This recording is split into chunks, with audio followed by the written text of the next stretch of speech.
আমরা ইতিমধ্যে দেখলাম আরো কয়েকজন ছাত্রছাত্রী এখানে প্রবেশ করেছে।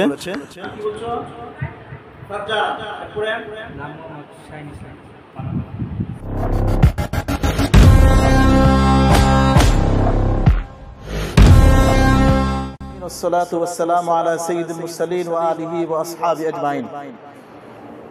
বানারফল ফাজিল মাদ্রাসার আলিম প্রথম বর্ষে 2025-26 শিক্ষাবর্ষে আজকে উদ্বোধনী ক্লাস ও নবীনবরণ অনুষ্ঠানের এই সংক্ষিপ্ত আয়োজনে উপস্থিত আছেন অত্র মাদ্রাসার সম্মানিত অধ্যক্ষ মহোদয় মাওলানা আজহারুল আবিদিন স্যার, উপস্থিত আছেন উপাধ্যক্ষ মহোদয় মাওলানা উসমান গনি স্যার এবং অন্যান্য আমার সহকর্মীবৃন্দ, প্রিয় ছাত্রছাত্রীরা।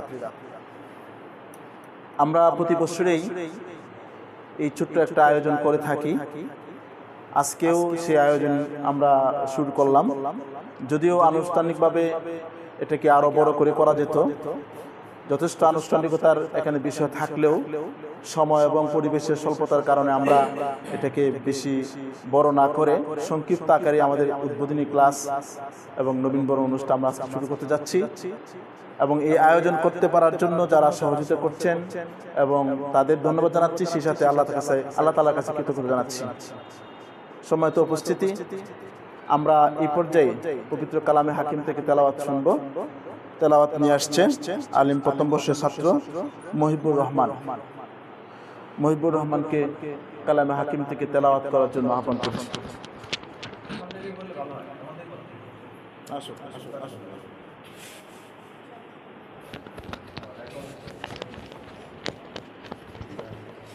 السلام عليكم ورحمة الله. أعوذ بالله من الشيطان الرجيم. بسم الله الرحمن الرحيم. هو الذي أرسل رسوله بالهدى ودين الحق ليظهره على الدين كله وكفى بالله شهيدا. محمد رسول الله والذين معه أشداء على الكفار رحماء بينهم تراهم ركعا سجدا يبتغون فضلا من الله ورضوانا سيماهم بوجوههم من أثر السجود ذلك مثلهم في التوراة ومثلهم في الإنجيل كزرع أخرج شطأه فآزره فاستغلظ فاستوى على سوقه يعجب الزراع ليغيظ بهم الكفار وعد الله الذين آمنوا منهم مغفرة وأجرا عظيما صدق الله العظيم. তোমরা যারা পরে আসছো তোমাদের পরিচয়টা বলো। নাম মোহাম্মদ শাহিন ইসলাম, কাশারপাড়া ইসলামিয়া চাকরি মাদ্রাসা 3.7। নাম মোহাম্মদ হুরাইফা ইসলাম, পানাপাড়া 3.8। কাশারপাড়া ইসলামিয়া চাকরি মাদ্রাসা থেকে। আসসালামু আলাইকুম, আমার নাম ইসলামিয়া মাদ্রাসা থেকে।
নাম বলো।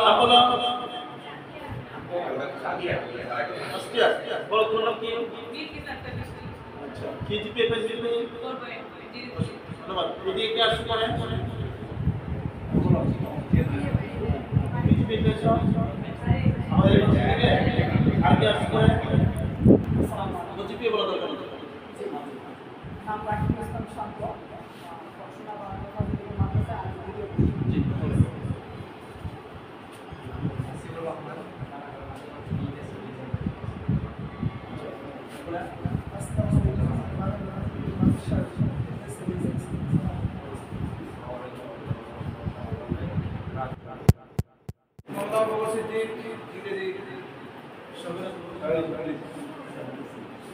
আসসালামু আলাইকুম, আমি মোহাম্মদ রাজাউল আমার শিক্ষক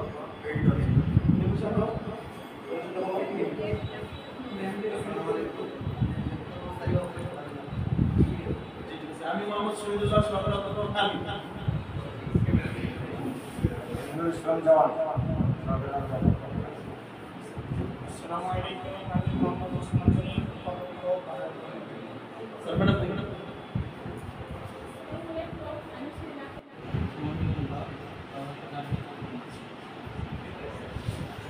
আসসালামু আলাইকুম, আমি মোহাম্মদ জয়নুল আবদিন। আলহামদুলিল্লাহ, আমরা অনেক দীর্ঘক্ষণ যাবৎ অনেক গুরুত্বপূর্ণ কথা শুনলাম। এখন আমাদের 2025-26 শিক্ষাবর্ষে যারা আলেম প্রথম বর্ষে ভর্তি হয়েছি তাদের আজকে উদ্বোধনী ক্লাস, উদ্বোধনী সবক অনুষ্ঠান। এই অনুষ্ঠান আমরা কোরআনুল কারীমের মাধ্যমে শুরু করতে যাচ্ছি। সূরাতুন নিসা, আমাদের আলেমের সিলেবাস সূরাতুন নিসা থেকে শুরু। এজন্য যাদের সামনে আমাদের কোরআনুল কারীম আছে, কোরআনুল কারীমের সূরাতুন নিসা প্রথম আমরা বের করি, আর সবাই সকলে আমরা একসাথে পড়ি। আউযু বিল্লাহি মিনাশ শাইতানির রাজীম। বিসমিল্লাহির রহমানির রহিম। রব্বি জিদনি ইলমা। রব্বি জিদনি ইলমা। রব্বি জিদনি ইলমা। বিসমিল্লাহির রহমানির রহিম। ইয়া আইয়ুহান নাসু তাকু রাব্বাকুম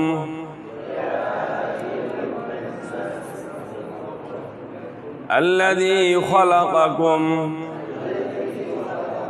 من نفس واحدة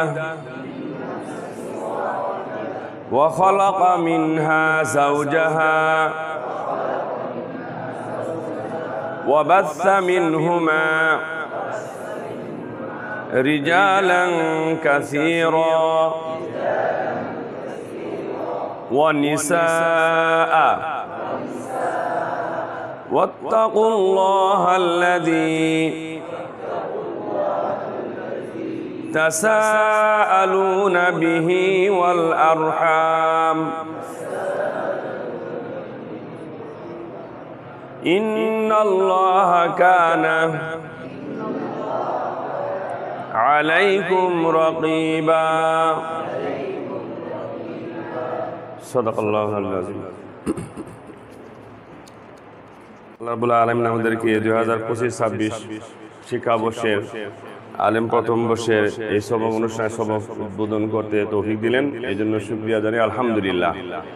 আমরা উস্তাদদের মুখ থেকে অনেক গুরুত্বপূর্ণ আলোচনা শুনলাম। এখন শুধু আমলের চেষ্টা করতে হবে, আমলে পরিণত করতে হবে, কথা ঠিক না?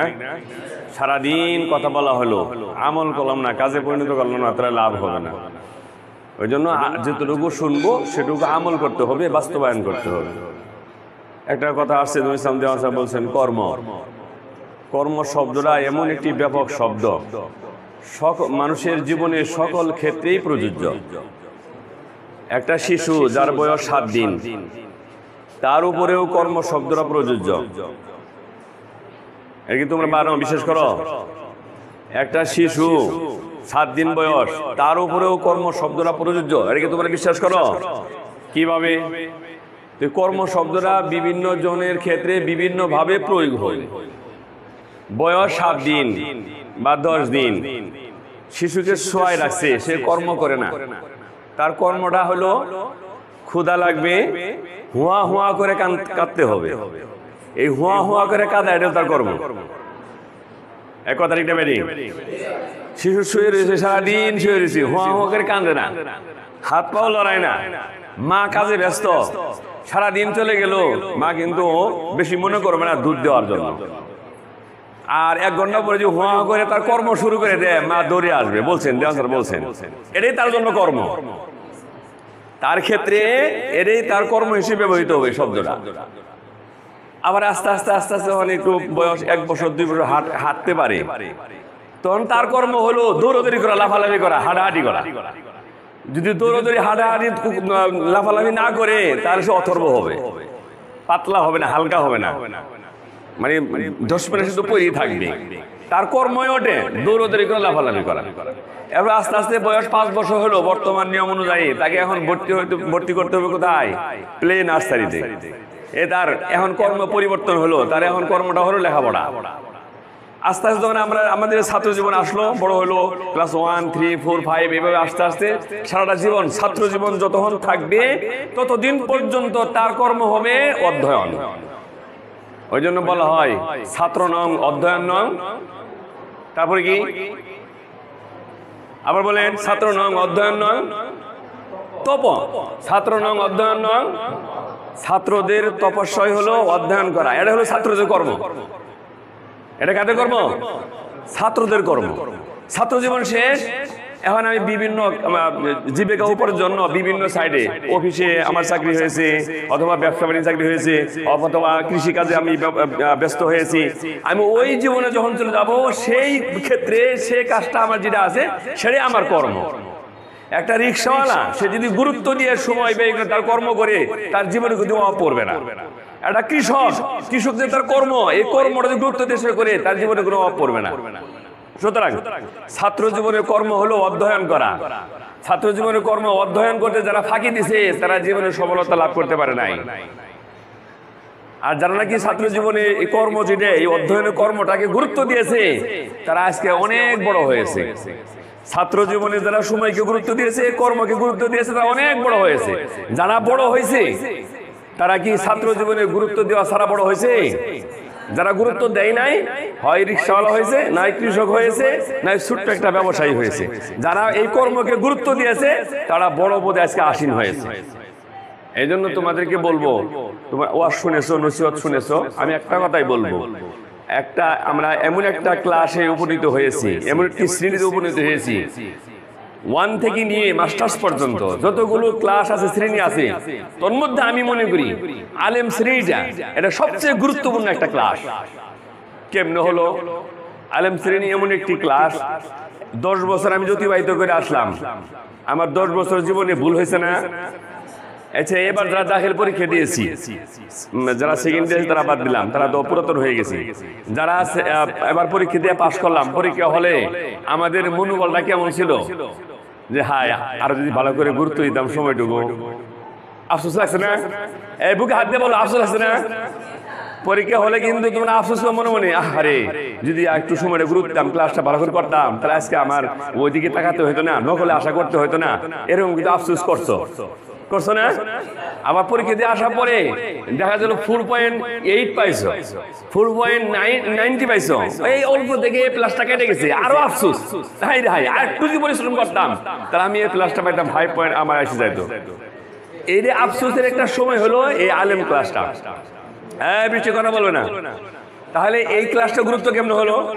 তুমি যদি ইচ্ছা করো, তাহলে এই ক্লাসে এসে অতীত 10 বছরের যে বিষয়গুলো রেখে আসছো, হারিয়ে আসছো, গুরুত্ব দেও নাই, তুমি ইচ্ছা করলে রিভিশন দিয়ে ওই 10 বছরের বিষয়গুলো তুমি একটু একটু আগাইতে পারবে। আর এই ক্লাসটা এমন ক্লাস, 10 বছর পরে তুমি একটা ধাক্কা খেয়েছো, ডাকের পরীক্ষাতে ধাক্কা খেয়েছো, কারণ সামনের সংশোধনের জন্য তুমি এইভাবে প্রতিজ্ঞাবদ্ধ হইলে যে এই ক্লাসটা আমি গুরুত্ব দিয়ে পড়বো, অতীত 10 বছরে আমি ক্ষতিপূরণ করব এবং সামনের জন্য এগিয়ে যাব, সামনের জন্য আগানো, অতীতের জন্য তোমার ক্ষতিপূরণ করা, এটা হলো আলেম ক্লাসটা। তুমি ইংরেজি গ্রামার ভালো করে পড়ো নাই, আলেম ক্লাসের সুযোগ আছে, আছে না? তুমি ইচ্ছে করলে ক্লাস 5, 6, 7, 8, 9, 10 এর বইগুলো তুমি রিভিশন দাও, ওগুলো একটু রিভিশন দাও, রিভাইজ দিয়ে আসো, তাহলে তোমার জ্ঞান অর্জন যে ঘাটতি ছিল পূরণ হয়ে যাবে। আর এটা পূরণ হইলে তোমার সামনের জীবনের জন্য, ভবিষ্যতের জন্য তোমার এটা সহায়ক হয়ে যাবে। এই জন্য এই ক্লাসটা আমি খুব গুরুত্বপূর্ণ করি, খুবই গুরুত্বপূর্ণ ক্লাস। এই 2 বছর সময়টা তোমরা যদি কোনো ছাত্র 10 বছর এলোমেলোভাবে কাটাইছে, এটা মেনে নিলাম, কিন্তু এই 2 বছর যদি ক্ষতিপূরণ পূরণ করার চেষ্টা করে, তাহলে ওই ছাত্রের জন্য সম্ভব, ওই ছাত্রের জন্য ক্ষতিপূরণ করা সম্ভব, সে ভালো কিছু করা তার দ্বারা সম্ভব। এই ক্লাসটা এমন একটা গুরুত্বপূর্ণ ক্লাস। আর এই ক্লাসের সাবজেক্টগুলো যেগুলো আছে, এগুলো এই সাবজেক্টগুলো গুরুত্বপূর্ণ সাবজেক্ট।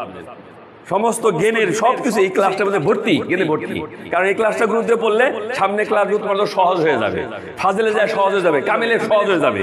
যা দেখবে যে কামিল ক্লাসে তুমি যাও, দেখবে যে ওই ক্লাস 9, 10 এ পড়া আলেমের পড়া। এই আলেম ক্লাসটা ভালো করে পড়তে পারলে ফাজিলও সহজ হবে, কামিলও সহজ হয়ে যাবে, পরবর্তীতে তোমার রেজাল্টগুলো ভালো হয়ে যাবে। এই জন্য আমি অনুরোধ করবো তোমাদেরকে, বিশেষভাবে অনুরোধ করবো, এই ক্লাসটাকে গুরুত্ব দেবে ইনশাল্লাহ। পারবে না ইনশাল্লাহ? আজকে আমাদের এই আয়োজনটা আরো বড় আকারে আমাদের করা উচিত ছিল বা করা নিয়ত ছিল, পারি নেই। কেন পারি নেই? এই জন্যই, এটা তোমাদের কারণেই। কারণ হলো তোমাদের উপস্থিতি যদি ভালো থাকতো, যারা দ্বিতীয় বর্ষ আছে প্রতিদিন যদি 20 জন করে উপস্থিত থাকতো, তাহলে আমাদের মনটা ভরা থাকতো। তাদের উপরে দায়িত্ব দেওয়া হলে তারাই আমাদেরকে উৎসাহিত করতো যে অনুষ্ঠানটা কিভাবে সুন্দর করা যায়। কিন্তু আফসোসের বিষয়, ক্লাসে তোমাদের পাইনি। 2 জন থাকে, 3 জন থাকে, 4 জন থাকে। আবার দেখা যায় যে 4টা পিরিয়ড হওয়ার পরে আর খুঁজে পাওয়া যায় না। আমরা কিভাবে সিদ্ধান্ত নিব যে বড় আকার করে আমরা সুসজ্জিত করে আমরা অনুষ্ঠান করব, কিভাবে করব, এটা আমরা কুল কিনা পাই না। এই জন্য আমাদের আয়োজন। তবে আজকে উদ্বোধনী ক্লাস, আমি ঘোষণা করছি উদ্বোধনী ক্লাস, কিন্তু নবীন বরণ আমরা অনুষ্ঠানে ঘোষণা দেই নেই, যদিও অনেক স্যাররা বলছে নবীন বরণ।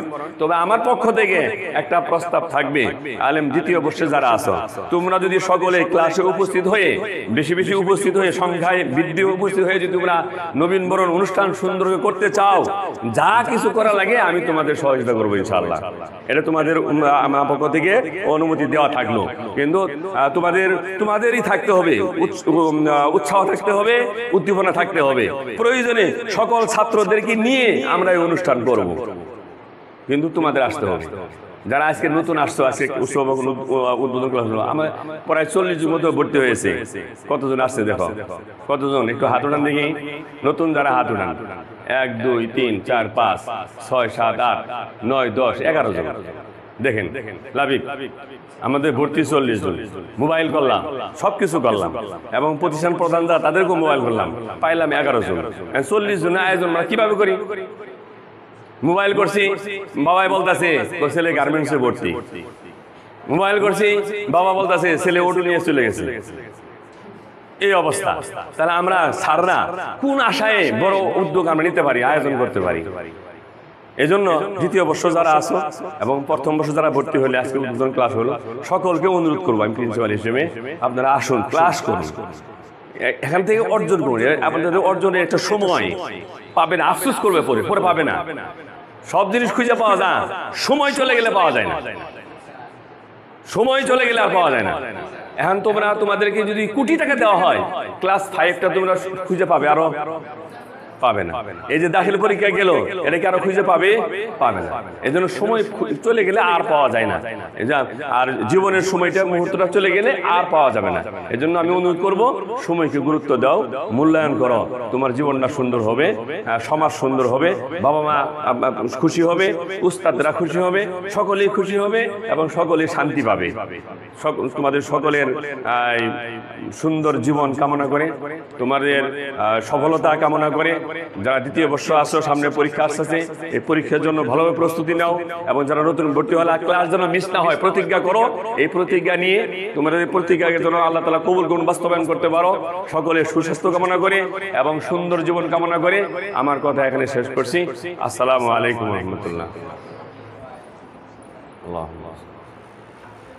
তোমাদের জন্য একটু আপ্যায়নের ব্যবস্থা আছে, দোয়ার পরে তোমরা সকলে এখানে বসে আপ্যায়ন করে যাবে ইনশাআল্লাহ।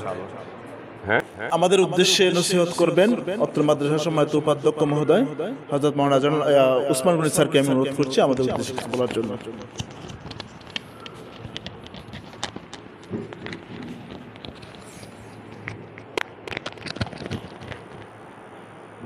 আসসালামু আলাইকুম ওয়া রাহমাতুল্লাহি ওয়া বারাকাতুহু। আলহামদুলিল্লাহি রাব্বিল আলামিন ওয়াল আকিবাতু লিল মুত্তাকিন ওয়াস সালাতু ওয়াস সালামু আলা রাসূলিল কারীম আম্মা বা'দ। قال الله تعالى في كلامه المجيد والفرقانه الحميد أعوذ بالله من الشيطان الرجيم بسم الله الرحمن الرحيم اقرأ باسم ربك الذي خلق وقال رسول الله صلى الله عليه وسلم من سلك في الطريق أن يلتمس به العلم سهل الله تعالى طريقا إلى الجنة أو كما قال عليه السلام।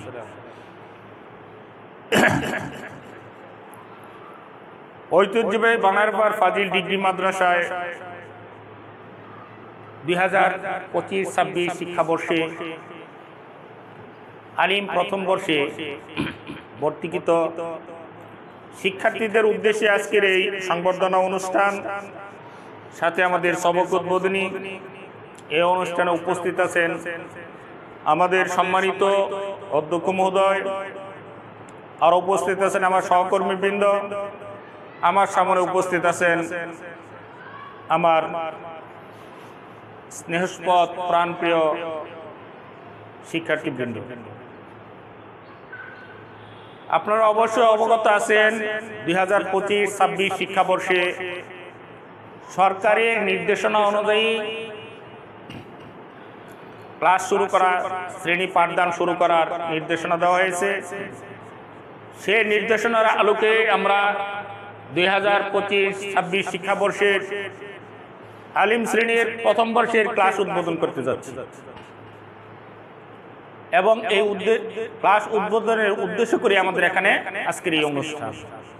প্রিয় শিক্ষার্থী, বানারপাড় ফাজিল ডিগ্রি মাদ্রাসার পক্ষ থেকে আমরা আপনাদেরকে রক্তিম লাল কালচার শুভেচ্ছা জানাই। এর সাথে আল্লাহ রাব্বুল আলামিনের দরবারে আপনাদের এই জীবনের সফলতা কামনা করি। প্রিয় শিক্ষার্থীবৃন্দ, কথা অনেক হয়েছে, অনেক উপদেশ দেওয়া হয়েছে। আসলে সত্যিকারের উপদেশ তখনই ফলপ্রসূ হবে যখন উপদেশগুলি আমরা মনে প্রাণে তা গ্রহণ করি। সারাদিন যদি আমরা উপদেশ দেই আর এই উপদেশের উল্টো পথে যদি আপনারা চলেন, তাহলে আমাদের এই সারাদিনের পরিশ্রম, সারাদিনের উপদেশ কোনো কল্যাণ বয়ে আনবে না। প্রিয় শিক্ষার্থীবৃন্দ, বানারপাড় ফাজিল ডিগ্রি মাদ্রাসার একাডেমিকের প্রধান হিসাবে আমি আপনাদের কাছে এ আহ্বান রাখব, কোন আলিমান, রাসূল সাল্লাল্লাহু আলাইহি ওয়াসাল্লাম যেভাবে বলছেন কোন আলিমান, আলেম হয়ে যাও। আলেম আমরা ভর্তি হয়েছি কোথায়, কোন শ্রেণীতে? আলিম শ্রেণীতে ভর্তি হয়েছে। রাসূল সাল্লাল্লাহু আলাইহি ওয়াসাল্লাম কি বলতেছেন? কোন আলিমান। উনি বলছেন আলেম হওয়ার জন্য। আমরা এই উদ্দেশ্য নিয়ে আলিম শ্রেণীতে আলিম হওয়ার জন্য আসছি, কথা ঠিক না? আমরা কিভাবে আলেম হব এই দিক নির্দেশনা, সুন্দর কারিকুলাম এই আলিম শ্রেণীতে দেওয়া আছে। যদি পাঠ্যক্রম কারিকুলাম বুঝে, যে কারিকুলামের যে পাঠ্যসূচি রয়েছে, পাঠ্যসূচি বুঝে যদি আমরা নিয়মিত পাঠ গ্রহণ করি, আমার শিক্ষক মহোদয় যদি নিয়মিত পাঠদান করেন, তাহলে আলেম হওয়া কি সম্ভব? তাহলে কি আলেম হওয়া সম্ভব? আমার শ্রদ্ধেয় হুজুর দেওয়ান হুজুর বলে গেছেন কঠোর পরিশ্রমের কথা। কঠোর পরিশ্রম করবেন, কিন্তু পরিশ্রম করার কি থাকতে হবে? ধারাবাহিকতা থাকতে হবে। যদি কাজের ধারাবাহিকতা না থাকে, সেই কাজে আল্লাহ রাব্বুল আলামিন বরকত দান করেন না। ছোট্ট একটা আমল যদি সেটা ধারাবাহিকতা থাকে, সেই আমলকে আল্লাহ রাব্বুল আলামিন সবচেয়ে বেশি পছন্দ করেন, সেটা হোক একদম ছোট একটা আমল। আমাদের যদি ক্লাসের ধারাবাহিকতা না থাকে, আমরা আলেম হওয়া আমাদের সম্ভব না। আপনাদের আলেম ক্লাসে আসার পরে দেখবেন কোরআনের আয়াতের কিছু কি দেওয়া আছে, সিলেবাস দেওয়া রয়েছে, এটা এই ক্লাসের জন্য উপযুক্ত, এই ক্লাসের জন্যই। এই ধারাবাহিকতায় দ্বিতীয় পিরিয়ডে একটা ঘন্টা হবে, সেটা দ্বিতীয় পিরিয়ডের জন্য কি উপযুক্ত। কারিকুলামে যে বইগুলি দেওয়া হয়েছে, এই বইগুলি যদি আমরা ফলো করতে পারি ঠিক মতন, এর যদি সারমর্ম আমরা আমাদের মগজে গেঁথে নিতে পারি, তাহলে আমি গ্যারান্টি দিতে পারি এ আলেম শ্রেণীতে আলেম হওয়া কি সম্ভব। প্রিয় শিক্ষার্থীবৃন্দ, কথা আমি দীর্ঘায়িত করব না, আপনাদের কাছে ছোট্ট একটা আহ্বান থাকবে, এবং আহ্বানের সুরে সেটা অনুরোধ হিসাবে আমি বলতেছি, আপনারা নিয়মিতভাবে ক্লাসে কি থাকবেন, উপস্থিত থাকবেন। একাডেমিক সাইডের আমি উপাধ্যক্ষ হিসেবে, প্রধান হিসেবে বলতেছি, যদি আপনাদের ক্লাসের কোনো প্রকার কোনো ব্যাঘাত ঘটে তাৎক্ষণিকভাবে আমাকে জানাবেন, আমি তাৎক্ষণিকভাবেই তার সমাধান করার কি করব, চেষ্টা করব। যদি আপনারা ক্লাসে না আসেন তাহলে কোনো ত্রুটিও নাই, কোনো সমাধানও নাই। ত্রুটি আপনারা করবেন, সমাধান আমরা করব। ত্রুটি আপনারা করবেন, সমাধান আমরা করব। যদি আপনারা ক্লাসে না আসেন তাহলে কোনো ত্রুটিও নাই, আমাদের পক্ষে থেকে কি সমাধানও নাই। এবং ধারাবাহিকভাবে যদি ক্লাস করে যান, যদি নিয়মিতভাবে 75% যদি আপনারা ক্লাসে উপস্থিত থাকেন, তাহলে আমি আশা রাখতে পারি আপনাদের জীবন এই এক আলিম ক্লাস দেয়, বাকি পরবর্তী যে জীবনটা আসে সেটা কি হবে, উজ্জ্বল এবং জ্যোতির্ময় একটা জীবন যাপন করবেন। আমাদের এই মাদ্রাসাগুলিতে কোনো প্রকার দুর্নীতি শিক্ষা দেওয়া হয় না, শিক্ষা দেওয়া হয়। আমাদের আন্দোলন থাকবে এই দেশকে উন্নত করার জন্য। আমার প্রয়োজন, কার প্রয়োজন? আমার প্রয়োজন। আমি এমনভাবে নিজেকে গড়াবো রাষ্ট্রের সাংবিধানিক পদে এবং গুরুত্বপূর্ণ পদে, আমরা এই মাদ্রাসার শিক্ষার্থীরাই ওই পদগুলি ভবিষ্যতে দখল করব, যেন এই বাংলাদেশের বুকে কোনো প্রকার দুর্নীতি না হতে পারে। এর একটা উদাহরণ, ছোট্ট একটু সময় নিয়ে একটা উদাহরণ দেই। ইতিপূর্বে আপনারা লক্ষ্য করেছেন মাদ্রাসায় একটা প্রজ্ঞাপন ছিল, মাদ্রাসা থেকে দাখিল পাস করার পর সেনাবাহিনীতে ভর্তি হওয়া যায় না। এই প্রজ্ঞাপনটা ছিল কিন্তু, এবং পুলিশেও তদন্ত করার পর যখন দেখতো মাদ্রাসা ছেলে, তখন পুলিশ থেকে কি রিক্রুট বাতিল করে দিত। এটাই ছিল বাস্তবতা। হঠাৎ করে আমার দুইজন শিক্ষার্থী, একবারে গরিব ফ্যামিলির, ওর বাবা তৈল বিক্রি করে, বাজারে খোলা করে, আমাকে একদিন ডেকে বললো, হুজুর আমি তো ওকে আর পড়াবো না। আমি কি বলেন, কেন পড়াবেন না? বলতেছে আমার তো ওকে লেখাপড়ার যোগান দেওয়া সম্ভব না। যাও কোনো মতে যোগান দিব, আমার ছেলেটা তো চাকরি পাবে না, অনেক টাকা লাগবে, আমি এই টাকার কি যোগান দিতে পারবো না। আমি হাইসা দিয়ে বললাম যে শুনেন, ছেলেটাকে আপনার লেখাপড়া করা, যোগান দিতে হবে, টাকা পয়সা যা আছে আমি প্রিন্সিপাল, যা কিছু করতে হবে আমি ফ্রিলি তাকে দাখিল পাস করে। ও চালম বাসে আলিম পরীক্ষা দিছে, এই সময় ঘাটাইলে একটা মাঠ পড়ছে। আমার কাছে কানে সংবাদ আসলো ওই দুইটা ছেলের চাকরি হয়েছে সেনাবাহিনী। আমি পরে আসি, আমার সাথে সাক্ষাৎ করলে বললাম যে আচ্ছা বাবা বলো তো কেমনে তোমাদের চাকরিটা হলো? টাকা ছাড়া তো সেনাবাহিনীতে চাকরি হয় না লাইনে। ওর কাছে স্যার আমাদের টাকা লাগছে না। আমি চাইলে কেমনে হইলো বলো? ওই দিন ঘাটালের মাঠে গেছি, মাঠে যাওয়ার পরে বলতেছে স্কুলের যে পরীক্ষার্থী যারা শিক্ষার্থী তারা লাইন করো অন্য সাইডে, ওখানে লাইন হয়েছে 10টার মতো লাইন হয়েছে, অনেক লম্বা। আর মাদ্রাসা শিক্ষার্থীদের আরেক পাশে আমরা মাত্র 82 জন মাদ্রাসা শিক্ষার্থী। আমরা ভাবলাম যে আমগরের মধ্যে বের করে দিবে, কারণ মাদ্রাসা আলাদা করে ফেলছে, তাহলে আমাদের চাকরি নাই, অনর্থক আসলাম। তারপরে আবার নাকি ওই মেজর বললেন যে কার কার সুপারিশ আছে একটু হাত উঠাও। সবার একটু একটু ওরা খুশি যে এটা তো আলাদাভাবে নিবেই, হাত ওঠাইছে। হাত ওঠানোর পরে বললো যাদের সবার এসেছে তারা গেটের বাইরে যাও, চলে গেল। এরপরে ছিল লাগানো লইছে, আমাদের মাদ্রাসার সিল মারছে প্রায় 60-70 জনের মতো, লোক নেবে মাত্র 52 জন। সে লেগে রিক্রুট করার পরে স্কুল থেকে কিছু রিক্রুট করছে, করার পরে সব বের করে দেওয়ার পরে আমাদের এই পুরে 46 জন মাদ্রাসার শিক্ষার্থীকে রিক্রুট করছে, আর বাকি 8 জন 9 জন স্কুল থেকে নিচ্ছে। আমি কারণটা কি? পরে মেজর সাহেব বললো যে ইতিপূর্বে যে ঘোষণা দেওয়া হয়েছিল এখানে যে মাদ্রাসার ছাত্ররা ডিফেন্সের চাকরি নেওয়ার পরে, বিডিআর চাকরি নেওয়ার পরে গোয়েন্দা সংস্থা এটা খুঁজ পাইছে, খুঁজ করে নিছে যে মাদ্রাসার ছাত্ররা ডিফেন্সও ভালো দায়িত্ব পালন করে এবং কোনো প্রকার দুর্নীতি খারাপ কাজের ভিতরে এরা সহযোগিতা করে না। এরপরে সরকার সিদ্ধান্ত চেঞ্জ করছে মাদ্রাসার শিক্ষার্থীকে আরো বেশি ডিফেন্সের সুযোগ দেওয়ার জন্য, যার ধরুন এই ছেলে দুলের 1 টাকাও লাগে নাই, ওরা চাকরি করতেছে।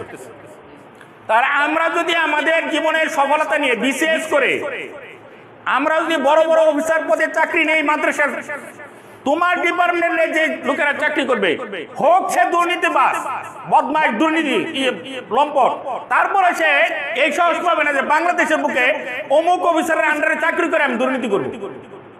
তাহলে এই দেশ থেকে দুর্নীতি মুক্ত করার হাতিয়ার কিন্তু আমরা কারা? আমরা আমাদের জীবনটাকে এইভাবে করব যেন খুব অদূর ভবিষ্যতে এই বাংলাদেশ থেকে আমাদের দ্বারা সকল দুর্নীতি, সকল অপকর্ম দূর হয়। এই প্রতিজ্ঞা নিয়ে আমাদের এমনভাবে লেখাপড়া করতে হবে যে আমরা এখানে যারা উপস্থিত আছি এবং বাংলাদেশের যে সমস্ত মাদ্রাসার শিক্ষার্থী আছে এরা যেন ন্যূনতম 60% বিসিএস অফিসার হয়। তাহলে এই দেশ থেকে কি দুর্নীতি মূলোৎপাটন করা কি হবে সম্ভব, এবং আল্লাহর কাছে কামনা করবে ভালোভাবে নিজের সিলেবাসগুলি বুঝে বুঝে একবারে মেধাকে এমনভাবে মেধায় গেছে নিবে যেন ভবিষ্যতে আমরা কি করতে পারি, বড় বড় অফিসার হয়ে এই দেশকে দুর্নীতি মুক্ত করতে পারি, এবং আমাদের দ্বারা যেন আমার অধীনস্থ যারা থাকবে সবাই যেন আল্লাহ ভীরু এবং আল্লাহর ভয় তাদের ভিতরে ঢুকে এই একটা কি সফলতা এই বাংলাদেশে এনে দিতে হবে।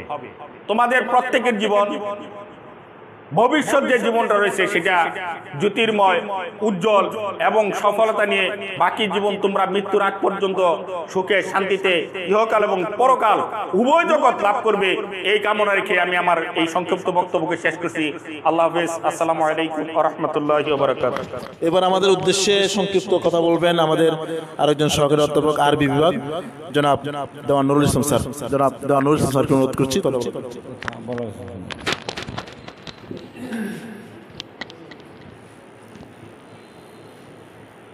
আজকের এই নবীন বরণ ছাত্রদের অনুষ্ঠানে সম্মানিত প্রিন্সিপাল, ভাইসম্যান সহ আমরা যারা আছি, তোমরা যারা আছো, তোমাদের প্রতি সালাম, আসসালামু আলাইকুম। আসলে আমরা যে যত বক্তব্যই দিই, বক্তব্যটা হলো কোরআনে এই ধরনের শত শত আয়াত আছে, লিকুল্লি দারাজাতিন মিম্মা আমিলু, প্রত্যেক মানুষের মর্যাদা নির্ধারিত হবে তার কর্মের উপর। আমি যতই ওয়াজ করি, তুমি তো কর্ম না করো তোমার কোনো সফলতা হবে না। আল্লাহর সকাল বিকাল যদি গালি ফারো গাইলাও, তুমি যদি কর্মটা ঠিক করো, আল্লাহ গালির কারণে তোমার কর্মফল নষ্ট করবে। আর আল্লাহর যদি একেবারে সেজদায় পড়ে থেকে কর্ম না করো, আল্লাহর তোমার একটা ভালো কাজও দিব। এজন্য আমাদের বাংলাদেশের সাংবাদিক ছিল প্রথম, সেটা হলো কি নামটা ভুলে গেলাম, তার কথাটা আছে এইভাবে, কর্মহীন প্রার্থনা আর ধৈর্যহীন সাধনা আল্লাহ কবুল করেন। কথা বোঝা নাই? কর্মহীন প্রার্থনা, মনে করো কর্মও করলা, ধৈর্য নাই, তোমার কটা লাগবে? একটা হলো কঠোর কর্ম করার সাথে সাথে তুমি রেজাল্ট চাবা, তা হবে না। তোমাকে 5 বছর 10 বছর পর্যন্ত তোমাকে কি ধৈর্য দান করতে হবে। কাজে গপ্প যতই করি আমরা, মানুষের ফলাফল দিয়ে হবে কি কর্ম। যদি লেখাপড়া কঠোরভাবে করো তাহলে রেজাল্ট ভালো হবে। দুনিয়ার সমস্ত নবীরা দোয়া করে তোমাকে সৌভাগ্যের 1 ইঞ্চি এগিয়ে দিতে পারবে। যেমন ইসরায়েল, তারা অত ধর্মকর্ম করে না, এতটাই জ্ঞান চর্চা করে যে গোটা মুসলিম বিশ্বরে মাইরে তছনছ করে আছে। আর আমরা দোয়া করতেছি ফিলিস্তিন ভালো করে দাও, কিয়ামত পর্যন্ত ফিলিস্তিন ভালো হবে না। তোমরা গবেষণা করো, ওদের অস্ত্র যদি সেকেন্ডে মিনিটে 10 মাইল যায়, তাহলে তুমি গবেষণা করে বানাও তোমারটা যেন মিনিটে 20 মাইল যায়। অস্ত্র বানাও, যুদ্ধ করো, দেখবা ফিলিস্তিন মুক্ত হয়ে গেছে। তার মানে তোমার কর্ম। আমরা এনে যতই ওয়াজ করি, কাজ না করলে কথা বলে কথাটা এইভাবে, সুম্মা তুওয়াফা কুল্লু নাফসিন বিমা কাসাবাত, কিয়ামতের দিন মানুষকে তার কর্মফল পূর্ণ মাত্রায় বুঝিয়ে দেওয়া হবে। এই কর্ম নাই দেখে আমার বাংলাদেশের দোয়ার পরিমাণ বেশি। আল্লাহ গোষ্ঠী শুধু বেচতে দিয়ে দেয়, কই না? আমরা হুজুরা কি করি, যে দাওয়াত দেয় তারে তো দেই বেচতে দেই, তার বাপ দাদা নানা নানি শ্বশুর শাশুড়ি গোষ্ঠী শুদ্ধ বেচতে। এখানে আল্লাহ কাছে কোনো দাম আছে? আল্লাহ কোরআনে আরো অসংখ্য তার একটা বলে ফেলে, বলে শেষ করছে। ওই গপ্পর দরকার নাই, খালি করবা কি কাজ আর কাজ, কাজ আর কাজ, কাজ আর কাজ, পড়া পড়া পড়া পড়া পড়া পড়া। ইন্নাল্লাহা লা ইউগাইয়িরু মা বিকাউমিন হাত্তা ইউগাইয়িরু মা বিআনফুসিহিম, আল্লাহ কোন জাতির কোন মানুষের ভাগ্যের পরিবর্তন করবে না যে পর্যন্ত তারা মাথার ঘাম তাদের মেধা ব্যয় করে তার নিজের ভাগ্য নিজে পরিবর্তনের চেষ্টা না করবে, এ পর্যন্ত আল্লাহ কারো ভাগ্য ভালো করে দিব না। তাহলে তোমাকে কি করতে হবে? পড়তে হবে। পড়া তোমাদের কাজ হলো কি? পড়া। এটা করবা। আমরা যদি দোয়া নাও করি কিছু যায় আসে না। তুমি যদি না পড়ো, গোষ্ঠী শুদ্ধ দোয়া করলেও তোমার কিছুই লাভ হবে না। মানুষের সাথে আল্লাহর সম্পর্ক হলো কর্ম। মানুষ দুনিয়াতে পুরস্কৃত হয় কিসের কারণে? কোন চেহারা সুরত, তাহলে 42 গজ দিয়ে একটা পাগড়ি বানাও, তোমার একটা চাকরি দিয়ে দিব, তোমার দপ্তরি চাকরি দিব। তোমাকে করতে হবে কি? কর্ম। কর্মের কারণেই মানুষ শাস্তি পায়, কর্মের কারণেই কি মানুষ পুরস্কৃত হয়। তাহলে তোমাদের কর্মটা হলো এখন লেখাপড়া করা। নিয়মিত আসবা, আমাদের কাছ থেকে পড়া আদায় করে নিবে, চোখ বন্ধ করে শিক্ষকের প্রশ্ন করবা, বুঝো না বুঝো। 10টা প্রশ্ন করলে 2টা বুঝা করবা, আর 8টাই না বুঝা করবা। আমরা বলে দেবো যে তোমার এই প্রশ্নটা ঠিক হয় না, কিন্তু প্রশ্নটা এইভাবে হওয়া দরকার। তোমরা যদি আমাকে না খাটাও, আমরা হনিমুন জাতে পরিণত হয়েছে, আমরা খাটব না। তোমাকেও প্রয়োজন আমাকেও খাটাবা, আমাকেও একেবারে নাস্তা নাবুদ করাবে, যাতে আমরা রাত্রে বসে লেখাপড়া করতে বাধ্য হই।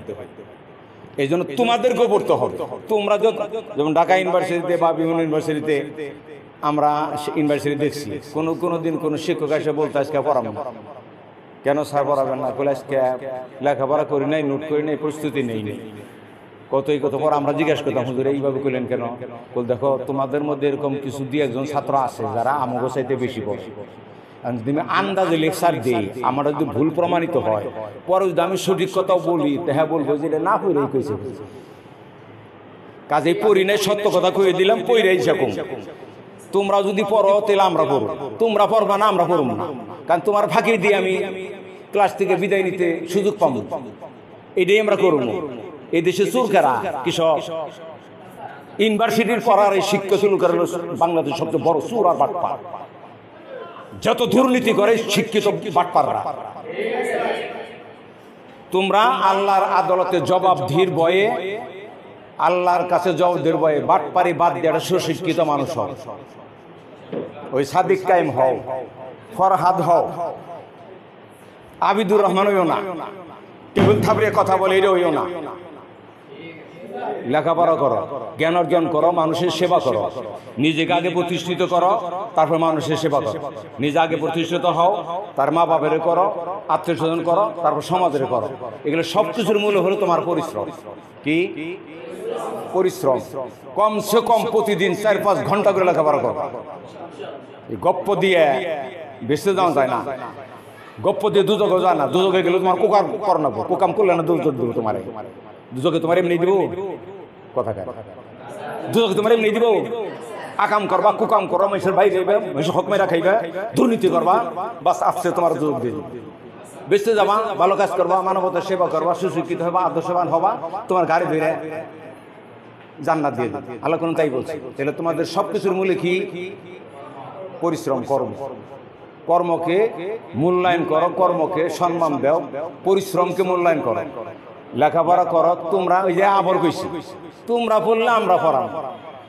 তোমরা যখন ফাঁকি দিবে, আমরা তো খালি বেতন মাস গেলে বেতন পাবো, এটাই আমরা কই। কিন্তু তোমরা যদি ঠিক হয়ে যাও, আমরা ঠিক হইতে বাধ্য। ওই যে মা সন্তান দুধ দেয় কখন, মা সন্তান দুধ দেয় কখন? যখন কান্না করে তখন কেউ জ্বলন্ত আগুন রেখে এসে দুধ দেয়। পুজো নিবরে ঘুমায়, এখন থাকি আরেকটা কাম করে, ঘুমিয়ে রয়েছে আরেকটা কাজ করে। তার মানে না কানলে দিব না। তোমরা আমাদের কাছে আদায় করে না নিলে আমরা নিজেরা প্রস্তুতি নিব না। একবারে আমাদেরকে পরিশ্রম করতে বাধ্য করবা। বলে ক্লাসে গেলে তো পইরা জান লাগবে, নাহলে তো ছাত্ররা পইরা এসে আমাকে দৈরে শিক্ষকতার সাপ মিশিয়ে দিবে। কাজে তোমরা যতটা সতর্ক হবা, তোমাদের সাবধান উপরে আমাদের কর্মের স্থির বাড়বো, তোমাদেরও বাড়বো। আল্লাহ তোমাদেরকে কর্ম করার যোগ্যতা দান করো, তার ফলাফল দিয়ে আল্লাহ তোমাদেরকে ধন্য করো। তোমরা জাতিকে দিয়ে ধন্য হও। আল্লাহ তোমাদেরকে কর্মের স্পৃহা বাড়িয়ে দিই। আমিন। আসসালামু আলাইকুম। সংক্ষিপ্ত নসিহত নিয়ে আসছেন সহকারী অধ্যাপক জনাব আবু বকর সিদ্দিক স্যার।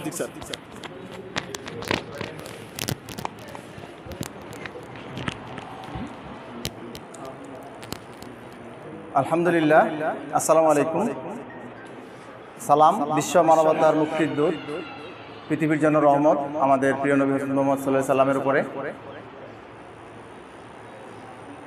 প্রথমেই কথা বলার শুরুতে আমরা জানি দক্ষিণ জামালপুরের ঐতিহ্যবাহী প্রতিষ্ঠান বানারপাড় ফাজিল ডিগ্রি মাদ্রাসা আজকে 2025-26 সেশনের আলিম প্রথম বর্ষে যারা ভর্তি হয়েছে, আমাদের এই ছোট্ট পরিসরে আয়োজিত এই নবীনবরণ অনুষ্ঠানের সম্মানিত সভাপতি মহোদয়, অত্র মাদ্রাসার সম্মানিত অধ্যক্ষ মহোদয়, উপস্থিত আছেন আমাদের এই ঐতিহ্যবাহী মাদ্রাসার সম্মানিত উপাধ্যক্ষ মহোদয় সহ আমার সহকর্মীবৃন্দ এবং তোমরা যাদেরকে কেন্দ্র করে আমাদের সকল আয়োজন।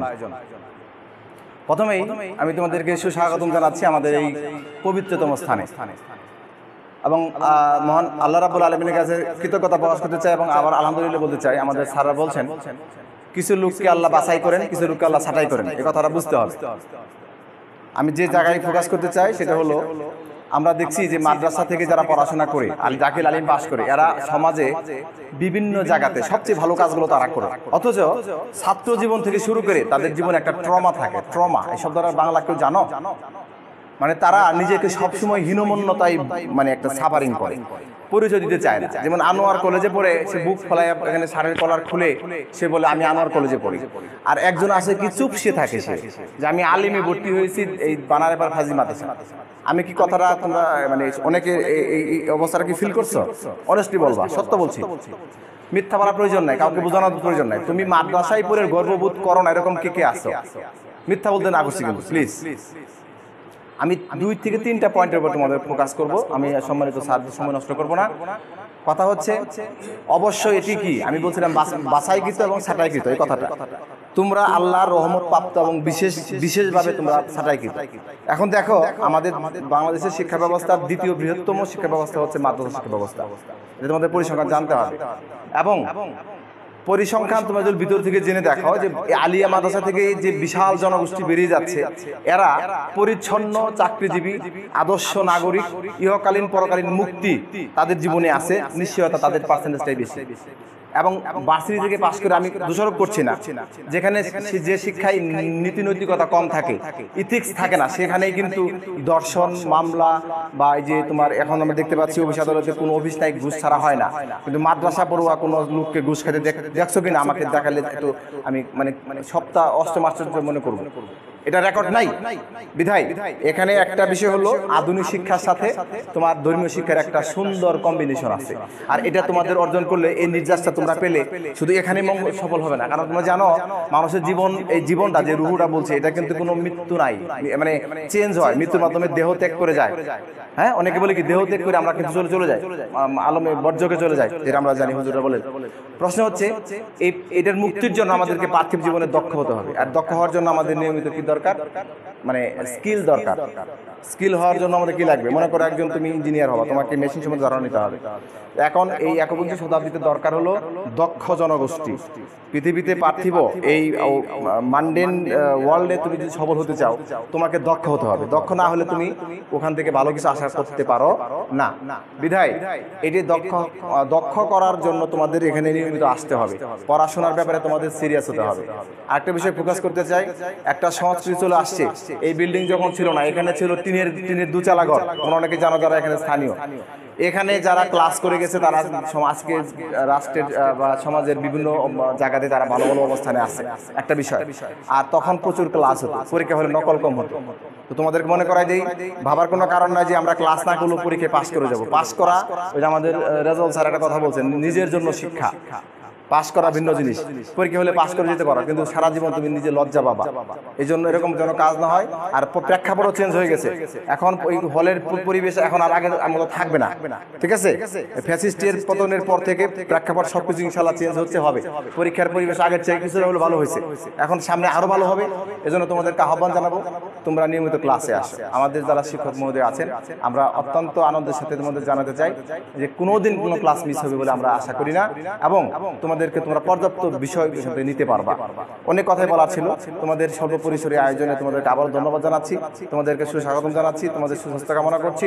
এবং তোমরা আশা রাখবো যে আগামী রবিবার থেকে যে আমাদের নতুন সপ্তাহ বা যেদিন থেকে স্যার ডেট দিবেন, সেদিন থেকে তোমরা নিয়মিত ক্লাসটা করবা। তোমরা কি ক্লাস করবা? একটু আমাকে ওয়ার্ড দাও, থেকে হাতে দাও দেখি। যারা ক্লাস করবা না তারা হাত উঠায় না, তারা ক্লাস করবা, তারা হাত দাও প্লিজ। যারা নিয়মিত ক্লাস করবা তারা হাত দাও প্লিজ, দেখতে চাই। ক্যামেরা একটু ঘুরাই দিলে ভালো হয়। যারা নিয়মিত ক্লাস করবা তারা হাত দাও। কি ব্যাপার, তোমরা হাত দুটো বাস করে নিয়মিত ক্লাস করবা না? সেকেন্ড ইয়ার আর ফার্স্ট ইয়ার কথা নাই, সবাই। হ্যাঁ, আচ্ছা, আলহামদুলিল্লাহ, মোটামুটি খুশি হয়েছি, সবাই রাজি আছে। এখন কথা দিলে কথা রাখতে হয়। এই কথা বললাম কেন? মাদ্রাসা শিক্ষা ব্যবস্থায় জাতীয়ভাবে আমরা বৈষম্য শিখাই। এই বৈষম্য যাতে দূর হয়, তোমাদেরকে এই বৈষম্য দূর করতে হবে, এবং তোমাদেরকে দেখা দিতে হবে যে একটা ছেলে ফাজিল পাস করে এখান থেকে কিন্তু সে বিসিএস ক্যাডার হতে পারে। মূলত ব্যাপার হচ্ছে কি, তুমি পড়ছো কিভাবে সেটা দেখার বিষয়। সার্টিফিকেট অর্জন করা এবং পড়া দুটি এক কথা না। বিধায় তোমাদের এই বিষয়টাকে উপলব্ধি করতে হবে এবং নিয়মিত ক্লাসে আসতে হবে। ঠিক আছে, সকলকে ধন্যবাদ। তোমরা নিয়মিত ক্লাসে আসো, ক্লাসে কথা হবে। সকলকে আবারও ধন্যবাদ। আসসালামু আলাইকুম রহমতুল্লাহ। সংক্ষিপ্ত নসিহত নিয়ে আসছেন আমাদের এখানকার নবাগত প্রভাষক আরবি জনাব মাওলানা মুমিনুল হক সাহেব।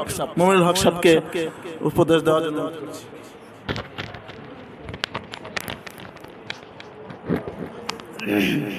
আসসালামু আলাইকুম। আলহামদুলিল্লাহি ওয়াসসালাতু লিআহলিহা আম্মা বা'দ। ফাআউযু বিল্লাহি মিনাশ শাইতানির রাজীম। বিসমিল্লাহির রাহমানির রহিম। আর-রাহমান আল্লামাল কুরআন খালাকাল ইনসান আল্লামাহুল বায়ান।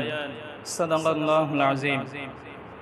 আলহামদুলিল্লাহ, আল্লাহ পাকের অশেষ মেহেরবানি যে আল্লাহ পাক রব্বুল ইজ্জত আমাদেরকে অত্র প্রতিষ্ঠানে আজকে উদ্বোধনী ক্লাসে এবং নবীন বরণ ক্লাসে আমাদেরকে উপস্থিত হওয়ার মতো তৌফিক দান করেছেন।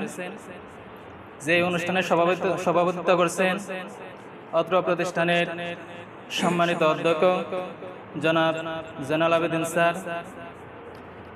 অনুষ্ঠানে উপস্থিত আছেন সম্মানিত উপাধ্যক্ষ জনাব উসমান গনি স্যার ও অন্যান্য সহকারী বৃন্দ এবং আজকে উপস্থিত ছাত্রছাত্রী বৃন্দ।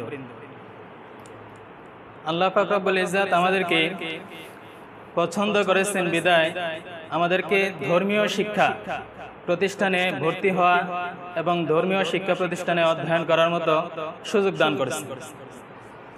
আল্লাহ তাআলা যদি পছন্দ না করতেন তাহলে আমরা এরকম ধর্মীয় শিক্ষা প্রতিষ্ঠানে ইলমে কোরআন, ইলমে হাদিস অধ্যয়ন করার মতো সুযোগ আমরা পাইতাম না। শুধু তাই নয়, আজকে আমরা হাঁটি হাঁটি পা করে সেই প্রথম শ্রেণী প্লে নার্সারি থেকে শিক্ষা অর্জন করতে করতে আজকে আমরা একাদশ দ্বাদশ শ্রেণীতে অধ্যয়ন করছি। আমরা যদি একটু লক্ষ্য করি যে আমাদের সাথে যারা প্রথম শ্রেণীতে পড়েছিল, যারা প্রথম শ্রেণীতে অধ্যয়ন করেছিল, তারা কিন্তু অনেকেই আজকে এই আমাদের মতো পড়াশোনা করতে পারতেছে না। আমরা যদি লক্ষ্য করি, আমরা যারা একসাথে প্রাইমারি পরীক্ষা দিয়েছিলাম, অনেকেই কিন্তু এই পর্যন্ত আসতে পারে নাই। কিন্তু আল্লাহ তাআলা মেহেরবানি করছেন, আল্লাহ তাআলা আমাদেরকে এই পর্যন্ত নিয়ে এসেছেন। এজন্য আল্লাহ তাআলারই প্রশংসা করতে হবে।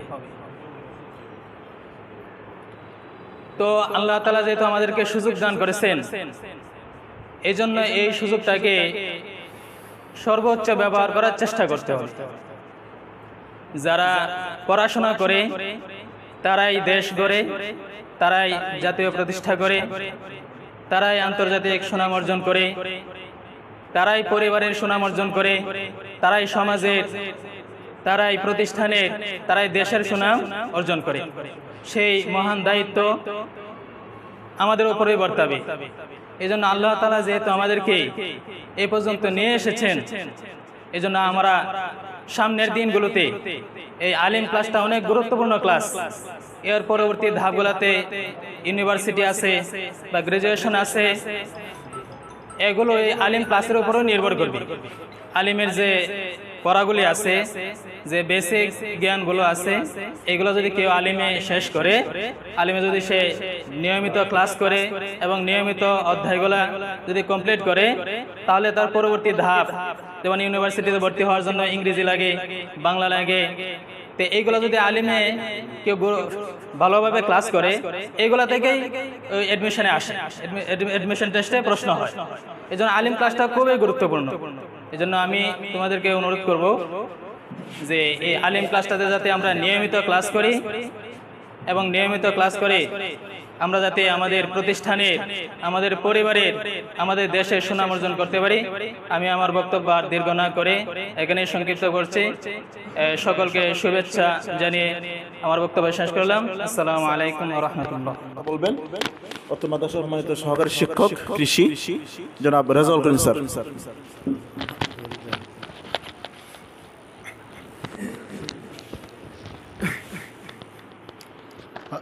আউযু বিল্লাহি মিনাশ শাইতানির রাজিম। বিসমিল্লাহির রহমানির রহিম।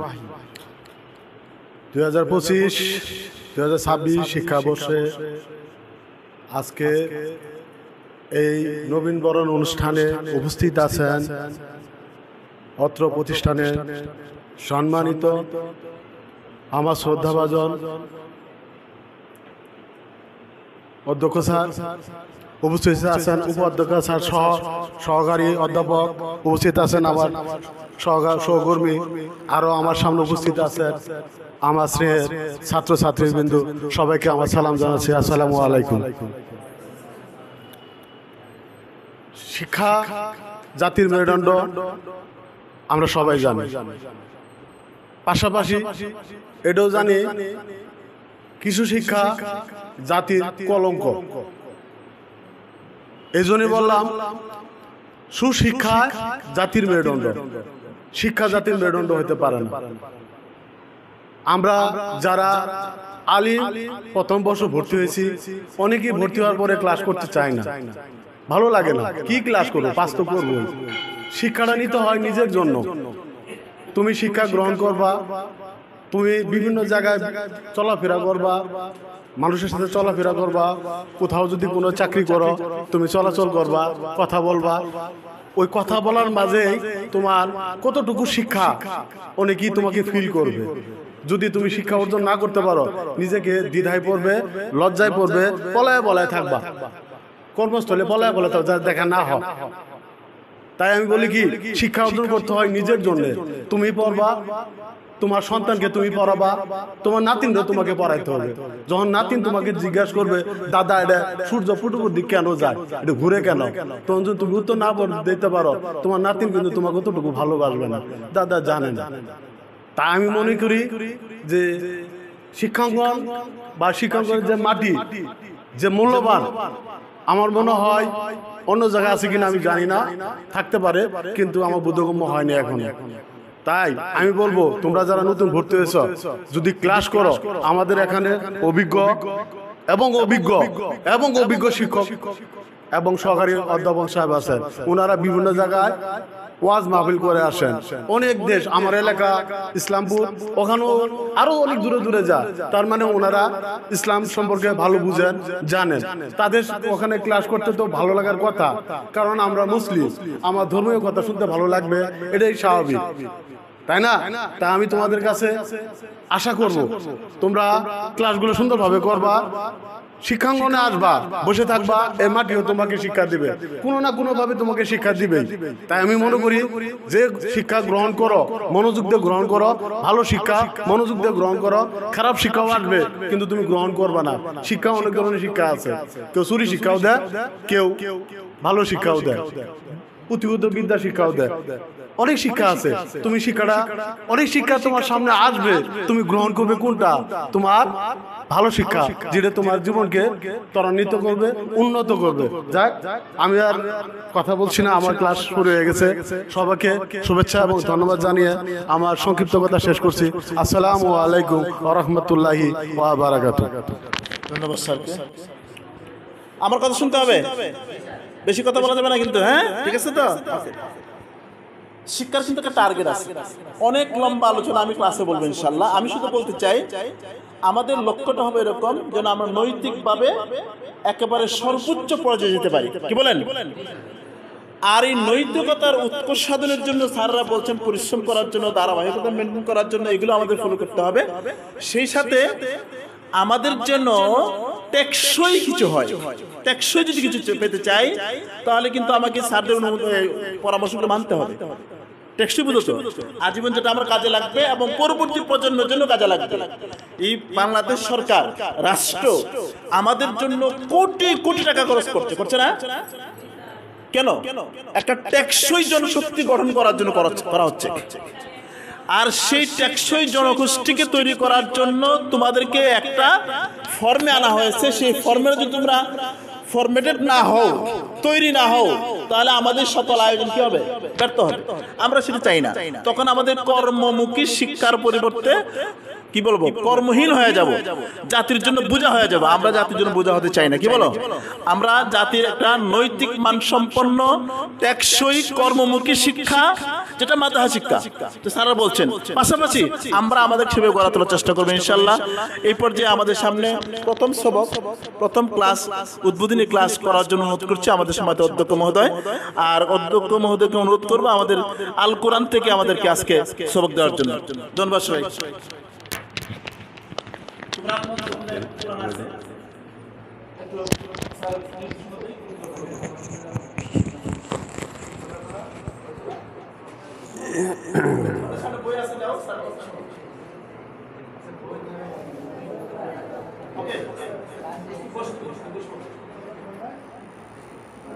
যাদের সামনে আলহামদুলিল্লাহ আমরা অনেক দীর্ঘক্ষণ যাবৎ অনেক গুরুত্বপূর্ণ কথা শুনলাম। এখন আমাদের 2025-26 শিক্ষাবর্ষে যারা আলেম প্রথম বর্ষে ভর্তি হয়েছি তাদের আজকে উদ্বোধনী ক্লাস, উদ্বোধনী সবক অনুষ্ঠান। এই অনুষ্ঠান আমরা কোরআনুল কারীমের মাধ্যমে শুরু করতে যাচ্ছি। সূরাতুন নিসা, আমাদের আলেমের সিলেবাস সূরাতুন নিসা থেকে শুরু। এজন্য যাদের সামনে আমাদের কোরআনুল কারীম আছে, কোরআনুল কারীমের সূরাতুন নিসা প্রথম আমরা বের করি, আর সবাই সকলে আমরা একসাথে পড়ি। আউযু বিল্লাহি মিনাশ শাইতানির রাজীম। বিসমিল্লাহির রহমানির রহিম।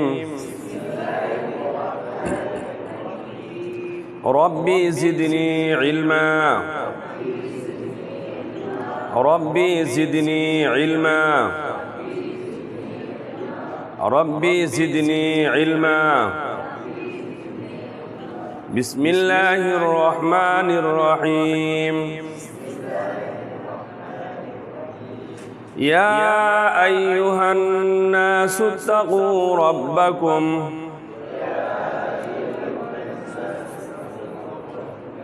الذي خلقكم من نفس واحدة وخلق منها زوجها وبث منهما رجالا كثيرا ونساء واتقوا الله الذي تساءلون به والأرحام إن الله كان عليكم رقيبا صدق الله العظيم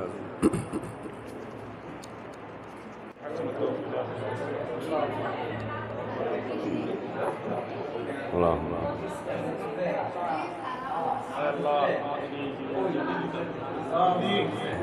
আমাদের এই মাদ্রাসাটা মাওলা এই মাদ্রাসা যারা পরিশ্রম করেছে যারা তাদেরকে আপনি কবরের আযাব থেকে মুক্তি দান করুন, তাদেরকে জান্নাতের ফেরদৌস নসিব করুন। এই মাদ্রাসার উসিলা করে তথা সারা বাংলাদেশের মুসলমান যারা ইন্তেকাল করেছে তারা তথা সারা বিশ্বের মুসলমানকে আপনি মাফ করিয়ে দিন। সমস্ত বিশ্বের মুসলমানকে আপনি একত্রিত থাকার তৌফিক দান করুন। মাওলা এই বানারপাড়া মাদ্রাসাকে আপনি কবুল করিয়া নিন। মাওলা এই বানারপাড়া যারা শ্রম দিতেছে, যারা পরিশ্রম করতেছে, মাওলা এখানে যে সমস্ত ছাত্রছাত্রী আছে মাওলা তাদেরকে আপনি কবুল করিয়া নিন। মাওলা প্রত্যেকটা ছাত্রছাত্রীকে আপনি তাদের ভবিষ্যৎ জীবনকে উজ্জ্বল করার তৌফিক দান করুন। মাওলা তাদের এখান থেকে মাওলা এখান থেকে বের হয়ে মাওলা উত্তম রিজিকের ফয়সালা করার তৌফিক দান করুন। মাওলা তাদের কামাইয়ের ভিতরে বরকত দান করুন। মাওলা তাদের ছাত্রত্ব জীবনে মাওলা বরকত দান করুন। মাওলা আমাদের দোয়াকে আপনি কবুল করে নিন। রব্বির হামহুমা কামা রাব্বায়ানি সগীরা রব্বির হামহুমা কামা রাব্বায়ানি সগীরা লা ইলাহা ইল্লাল্লাহ।